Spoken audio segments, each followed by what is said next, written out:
Bună, dragii mei! Bine ați venit la previziunile pentru energia lunii aprilie. Acestea se aplică pentru toți cei care au ascendentul, soarele și luna în Taur. Voi începe în prima parte prin a descrie tranzitele astrologice din această lună și apoi vedem împreună ce ne spune energia prin cărțile de oracol, prin cele de tarot, dar și prin talismane. Vă mulțumesc pentru vizionare și să vedem acum despre ce este vorba. Luna aprilie debutează cu luna plină din Balanță. Pentru voi acest lucru se petrece în casa a 6-a, care este în astrologie casa vieții de zi cu zi, a muncii, a rutinei, a sănătății. Această casă reprezintă modul în care vă organizați viața concretă, ce faceți zilnic și cum vă gestionați energia. Luna plină aici aduce o culminare sau o conștientizare legată de dezechilibrele din rutină. În această perioadă puteți realiza că poate munciți prea mult și că nu mai sunteți aliniați cu ceea ce faceți zilnic. Este o energie de ajustare practică, dar și de înțelegere a faptului că stilul vostru de viață trebuie să reflecte cine sunteți, nu doar ceea ce trebuie să faceți.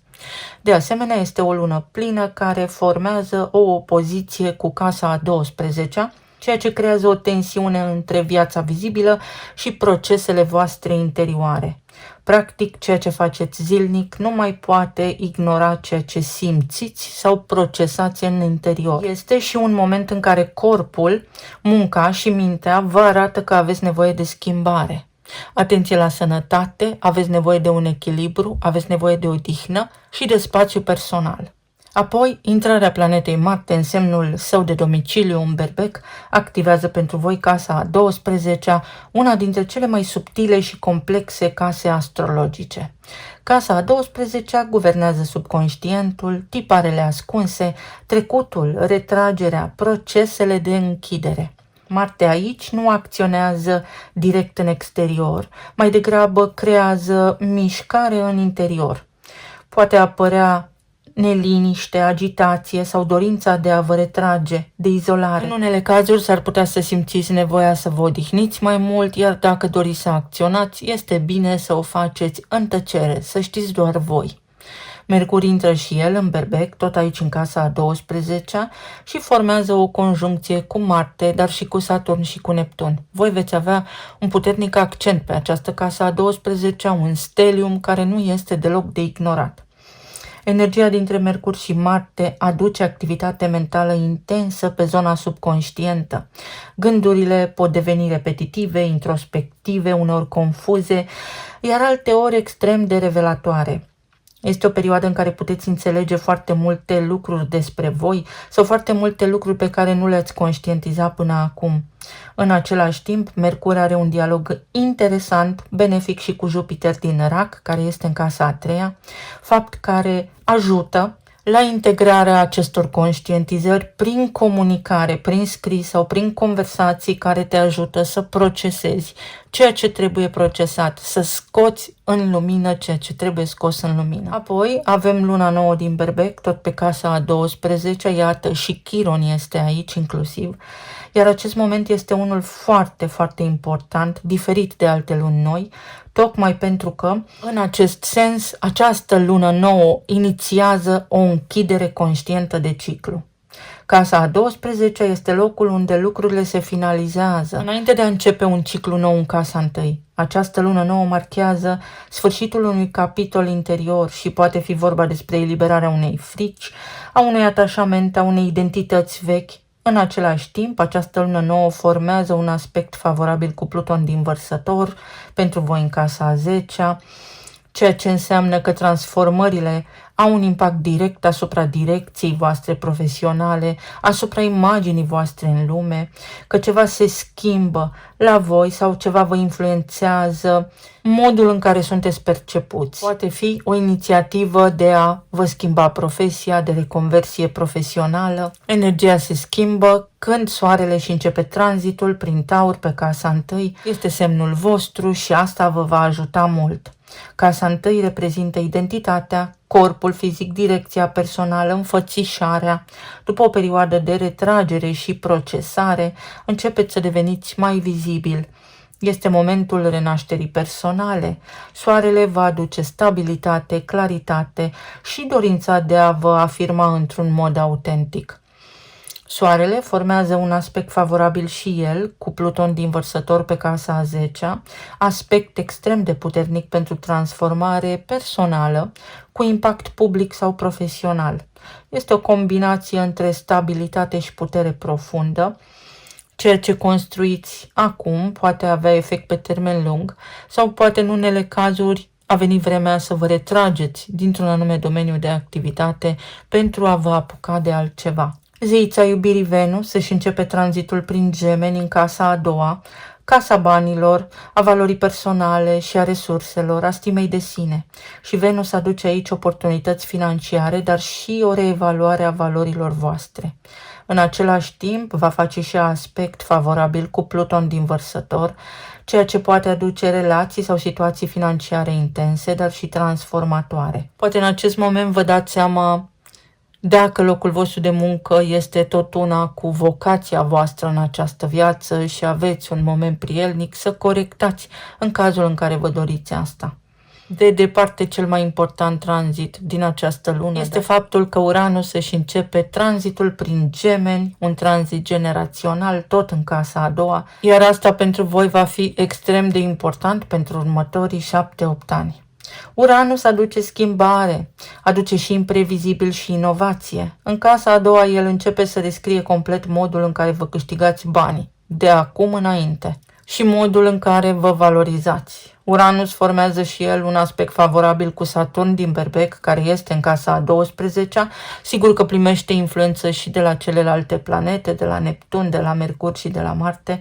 Ceea ce este esențial este că schimbarea pe care o doriți este susținută de un proces de maturizare interioară. Este o evoluție controlată, nu vă uitați la acest tranzit ca la haos. În același timp, Uranus are și parte de o tensiune subtilă în zona emoțională din rac, ceea ce înseamnă că schimbările materiale pot să vă scoată din zona de confort emoțional. Este pe de o parte normal, pentru că evoluția reală nu vine din stagnare, vine din schimbare. Uranus vă deschide viitorul prin schimbare. Nu este o lună ușoară, dar nici grea. O lună în care nu doar că ne schimbăm noi toți, ne pregătim și vizibil pentru ceva ce se va face în mod completamente diferit. Să vedem ce ne spune și energia, balanța. Luna plină din balanță pe casa a 6-a, rutina voastră. Rutina, sănătatea, atenție la aceste aspecte, echilibrul dintre viața personală și cea profesională, atenție la sănătatea voastră mentală, atenție la oboseală. De asemenea, poate fi un nou colectiv la locul de muncă, poate fi o nouă rutină mai echilibrată, să vă eliberați puțin, să puteți delega anumite sarcini, anumite responsabilități. Luna plină din balanță. Începutul de lună aprilie pentru voi este extrem de important pentru că închide activitatea din ultimele 6 luni și corectează ceva. În unele cazuri vă vindecați la nivel de sănătate, iar alții dintre voi porniți un proces de vindecare. Și casa a 9, în funcție de credința voastră, așa se va întâmpla. Ceea ce gândiți, așa se întâmplă. Pentru alții dintre voi sunt niște studii sau deschiderea unor noi orizonturi în viitor.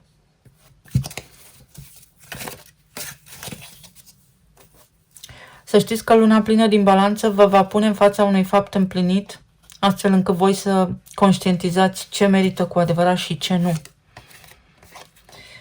Avem aici celebrare, bucurie și entuziasm. Așa a ieșit și la berbec, poate aveți legătură cu un berbec.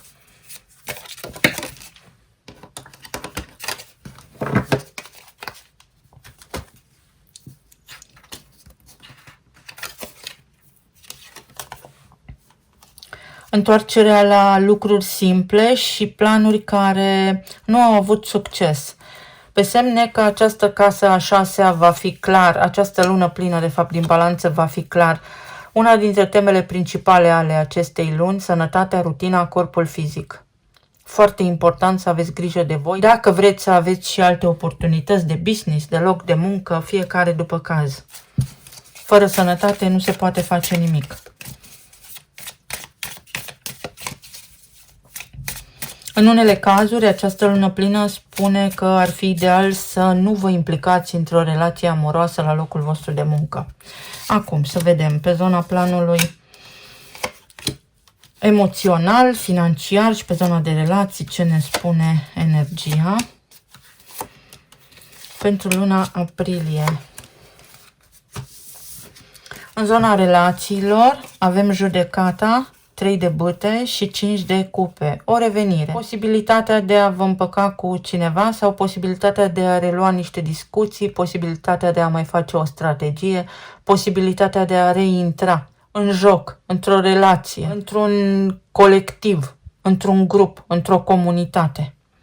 Fiecare după caz. Este o lună care vă cere să fiți înțelepți, în unele cazuri este o urgență aici, urgență de genul trece foarte repede timpul, ai grijă ce îți dorești, pentru că timpul trece și nu poți recupera anumite lucruri.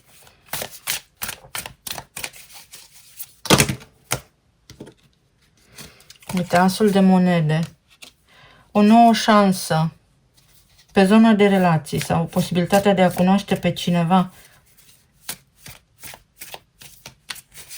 o corecție, o revenire în orice relație conștientă 1 la 1 cu cineva, apare un armistițiu, o negociere, o colaborare mai bună. Și regele de cupe, împăcarea cu cineva, iertarea cuiva, o mai bună înțelegere cu partenerul de viață sau apariția unui om în viața voastră. O lună simplă, o lună clară, o lună care vă ajută să vă vindecați. La nivel de plan financiar sau material avem lumea, magicianul și 7 de cupe. O perioadă în care lucrurile devin mai clare sau în care înțelegeți dacă mai avansați sau nu într-un anume domeniu sau nu, dacă vă reorientați, dacă vă mai place activitatea pe care o faceți sau dacă nu cumva este momentul să faceți o schimbare pentru că este acum ori niciodată. Următorii 7 ani vor fi foarte intensi, mintea va fi activă, va fi foarte greu să ținem pasul cu tot ceea ce se va întâmpla în jurul nostru și energia acum vă arată că trebuie să țineți pasul, să faceți ceva inovator, genial.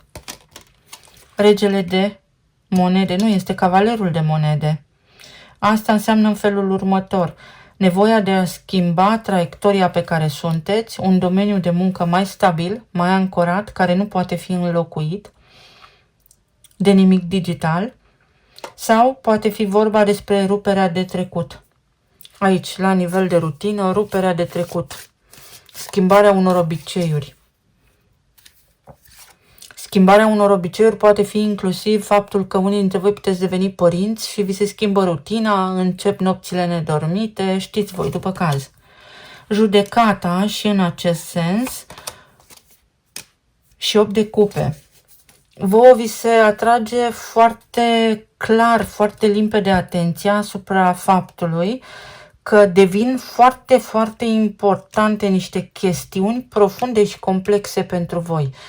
Că este o energie a omului mare și responsabil aici.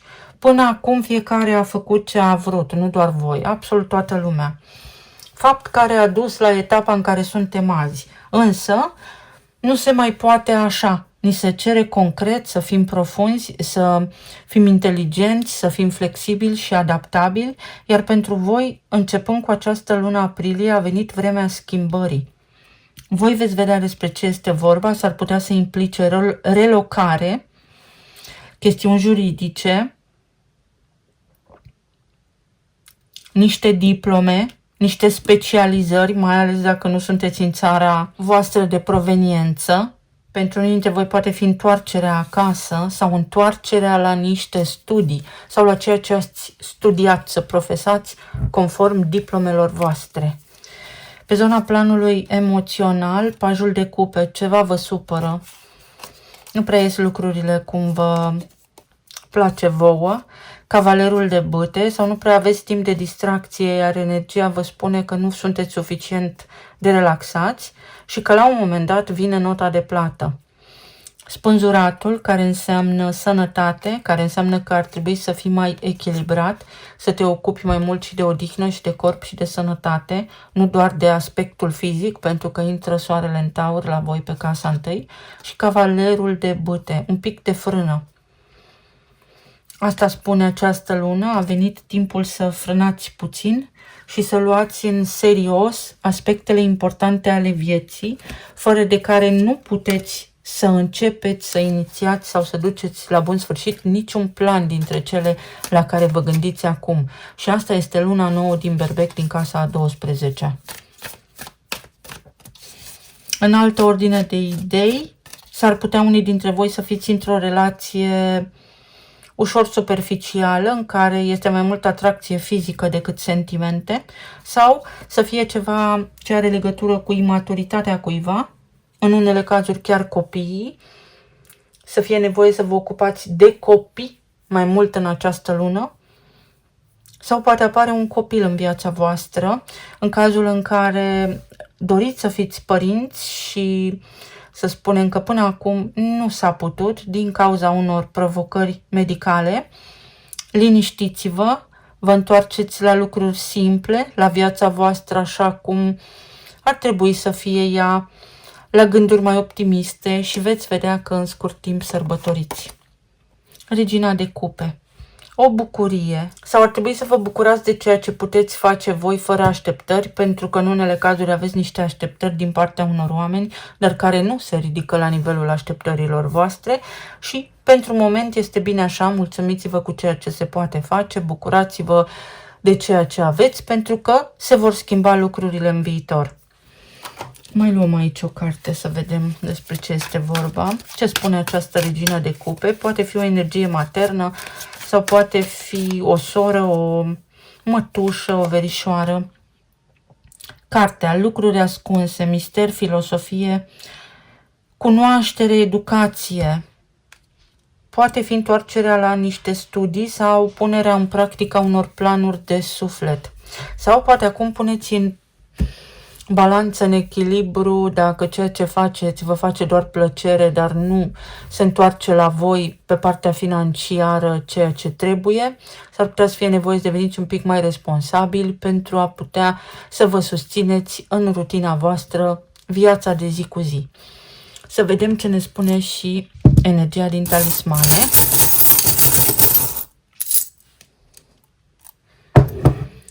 Schimbarea aspectului fizic, unii dintre voi vă schimbați înfățișarea, pentru alții dintre voi este o provocare cu aerul respirat, ori lucrați într-un mediu toxic, ori este vorba despre faptul că aveți nevoie de odihnă, ori nu puteți pur și simplu respira, poate aveți provocări cu astmul, sunt conflicte puternice provenite dintr-o tristețe majoră pe care o puteți înțelege, conștientiza, inclusiv vă puteți reveni, vă puteți vindeca.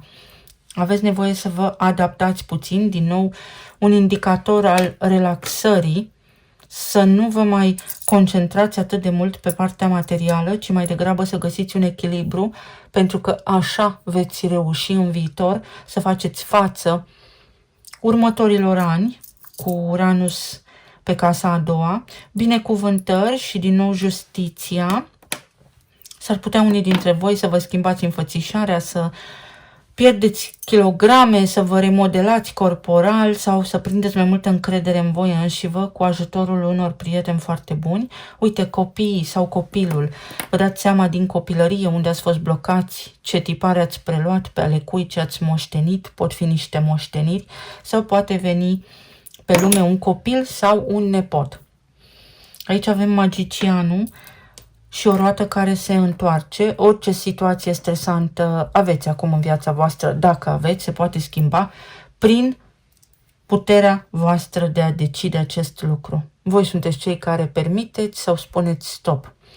Nebunul o luați de la zero, să o luați de la zero cu bucurie. Se poate să o luați de la zero cu bucurie. Aici avem Scorpionul, casa a 7-a, o vizită din partea partenerului, o vizită din partea cuiva drag, delegații pentru locul de muncă, ceva ce poate implica călătorii în scop de serviciu, sau poate fi vorba despre tendința de a pune răul înainte, de a fi foarte pesimiști, sau tendința de a vă controla partenerii de viață, sau aceștia fac acest lucru cu voi, iar voi în această lună să aveți senzația de arestat, cu ghilimelele de rigoare, la domiciliu, pentru că aveți foarte multe tranzite în casa a 12-a.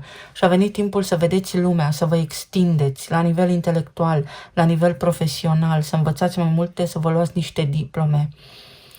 Și aici avem un turn. Să vă ascultați puțin intuiția sau să aveți grijă la sistemul nervos, pentru că s-ar putea, din dorința de a vă atinge niște obiective, să vă suprastimulați și să vă dereglați sistemul nervos. Uite, aveți nevoie de împământare, aveți nevoie de acțiune blândă, să faceți totul cu sens, coerent și cu direcție clară, dar nu mai mult decât puteți duce. Eu vă mulțumesc foarte mult, vă doresc să aveți o lună superbă, să fiți bine, sănătoși și iubiți și să ne auzim cu bine și data viitoare. Pa, pa!